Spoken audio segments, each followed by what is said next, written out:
Welcome back to the Malaysia Money Matters show. It's March 4th, 2025, and, well, we've got a lot to get through today. A lot of news to unpack. Yeah, a whirlwind of company news, the kind that could really, have ripple effects across the Malaysian market and your investments. Absolutely. Some surprising twists and turns today for sure. Ready to dive in? Let's do it. Okay, let's start with SFP Tech. Okay. They've kind of slammed the brakes on their move to the main market. A real head-scratcher after all the buzz we heard, surrounding that transfer. Yeah, well, their recent financials kind of paint a clearer picture, I think. Yeah. A net loss of RM21.33 million in the last quarter of 2024 definitely raises eyebrows. It's not exactly the confident stride you want to see just before stepping onto a bigger stage. Makes sense? The article I read flagged hefty administrative expenses as kind of a culprit. But what's lurking beneath that label? I mean, are we talking growing pains or something a little more concerning? Yeah, that's a good question. They break it down into three key areas. Setting aside funds for potential credit losses, staff costs, and then accounting for the depreciation of their non-manufacturing assets. So think of it like this. They're acknowledging potential bumps in the road and factoring in, the wear and tear on their equipment. Right. It's standard practice, but can definitely make a dent in the bottom line, especially for a company aiming for, a main market listing. So is this main market dream completely dead or just on hold? Well, SFP Tech claims they'll revisit the transfer down the line when their financial picture looks a bit rosier. But what's fascinating is how this impacts investor perception. Right. Will this delay spook potential investors, or will they hold on betting on a comeback? It's a real test of market confidence. Yeah, that'll be interesting to see how that plays out. Erica? Enough doom and gloom. Let's shift gears to Asian Pac. They just dropped a cool RM100 Million on the Jaya shopping center. Wow. That's a bold move in today's retail landscape. It's a bet on brick-and-mortar, that's for sure. And they're getting a pretty prime piece of real estate. Oh, yeah? 7 stories, nearly 93,000 square feet, with almost 80% occupancy already. Plus over 780 parking bays, a golden ticket in a bustling area like peddling Jaya. Wow, yeah, that's going to be key. That's a serious chunk of retail space added to their portfolio. How are they swinging this financially? All cash or a bit of borrowing magic? They're using a combination of internal funds and bank loans. Okay. Though the exact ratio is still under wraps. But what's interesting is their confidence. They're projecting this acquisition will generate a steady stream of income, expand their presence in a key location, and ultimately boost their financial performance. It's a bullish outlook, but the question is, will it pay off? Only time will tell. Now on to a company facing a tougher situation. Barakah Offshore. They're back on the hunt for a buyer for their Kota Laksamana 101 barge. After a deal with PT Wintermar, Rajawali went belly up. What happened there? Well, the initial sale price fell short of the minimum approved by Barakah's shareholders, and the agreement simply fizzled out. So now they're back to square one, which is especially tricky given their PN17 status. Right, that financial distress label definitely complicates things. So selling this barge is mission critical for them. Oh, absolutely. And every day that barge sits idle, it bleeds money. Yeah. RM2.09 million annually for maintenance alone. Wow. Plus another RM3.52 million just for depreciation. It's a financial albatross they desperately need to offload. Besides finding a new buyer, are they exploring other options to kind of shake off that PN17 status? Well, they've got a regularization plan in the works, which they'll be submitting to Bursa Malaysia for approval. Yeah. Will this plan hinge on the barge sale, or will it involve a more radical restructuring? That's the million-dollar question. All right, speaking of Bursa Malaysia, let's do a rapid-fire round on some other notable market movers. CIMB is projected to rake in over RM8 billion in net profit this year. Impressive. But Capital A stock is taking a beating after some dismal results. Yeah, it's a tale of two contrasting fortunes. CIMB's strong performance is a positive signal for the banking sector as a whole, I think. Right. Suggesting healthy loan growth. But for Capital A, the pressure of their own PN17 status and delays in aircraft deliveries are clearly spooking investors. It highlights the volatility of the market, where one sector thrives, another struggles. And then there's the Employees Provident Fund, better known as EPF.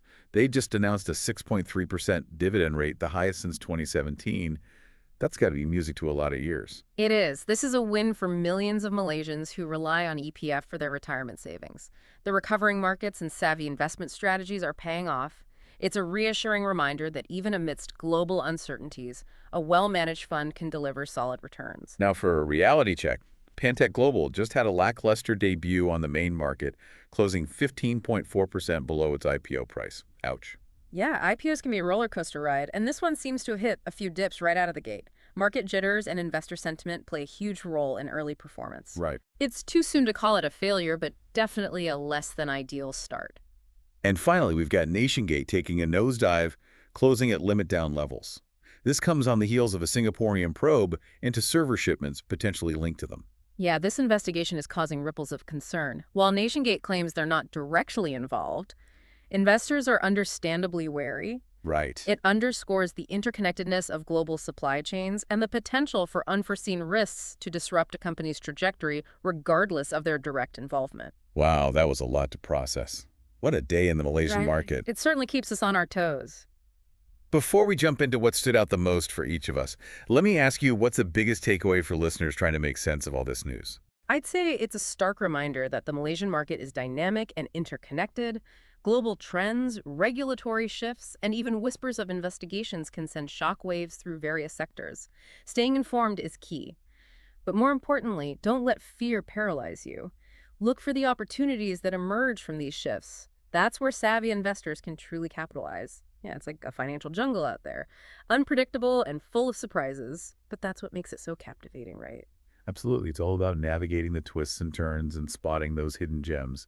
So out of all the stories we covered today, which one really grabbed your attention? It's a tough call, but that NationGate situation is particularly intriguing to me. The potential fallout from this Singaporean probe could be significant, not just for them, but for the entire tech landscape in Malaysia. Yeah, I see what you mean.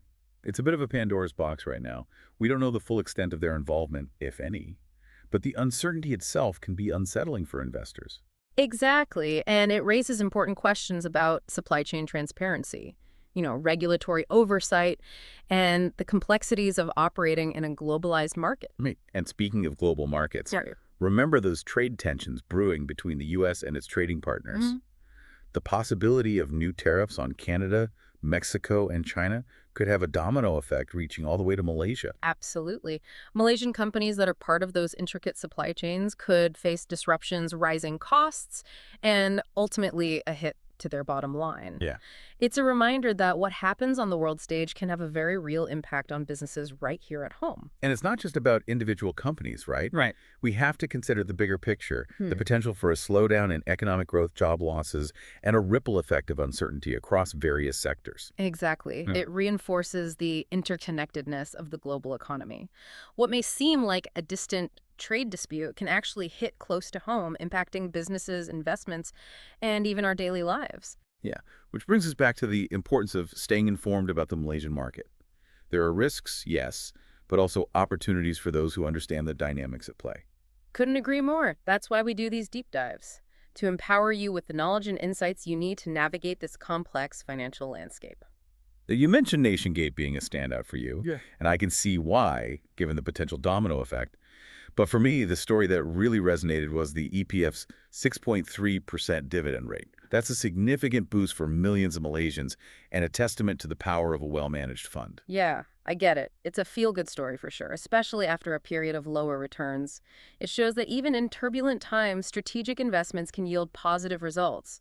It's a ray of hope for long-term financial security. Absolutely. It's a great reminder that even amidst market volatility and global uncertainty, there are bright spots, opportunities for growth, and reasons to be optimistic about the future. Precisely.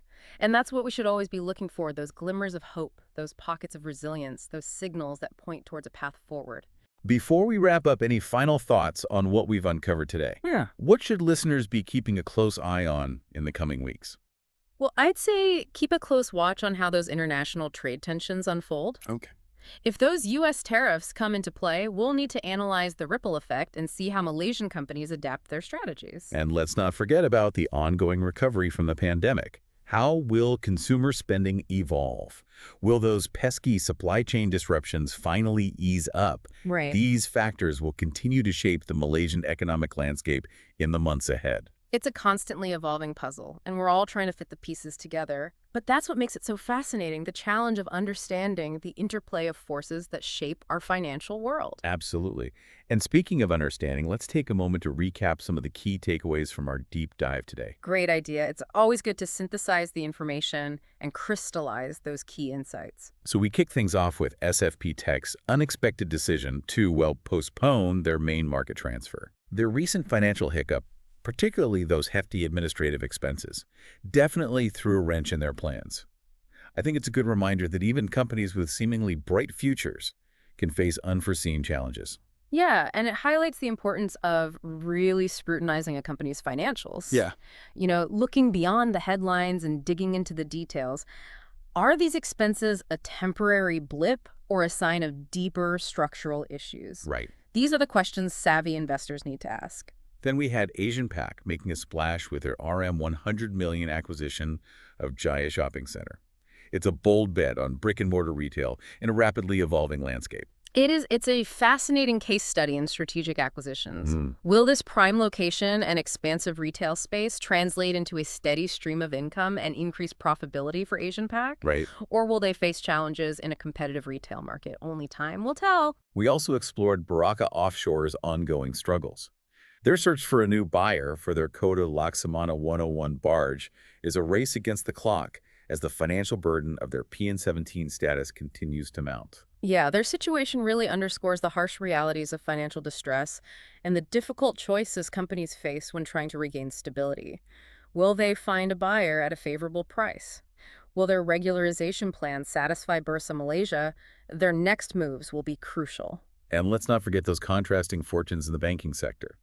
CIMB's projected stellar profits paint a rosy picture for the industry, while Capital A's struggles highlight the ongoing turbulence faced by some players. It's a reminder that even within a single sector, individual companies can experience vastly different outcomes. Yeah. It's all about understanding their specific strengths, weaknesses, and the unique challenges they face. The EPF's impressive 6.3% dividend rate was a definite highlight, bringing good news to millions of Malaysians. It's a testament to the importance of sound investment strategies and the power of long-term financial planning.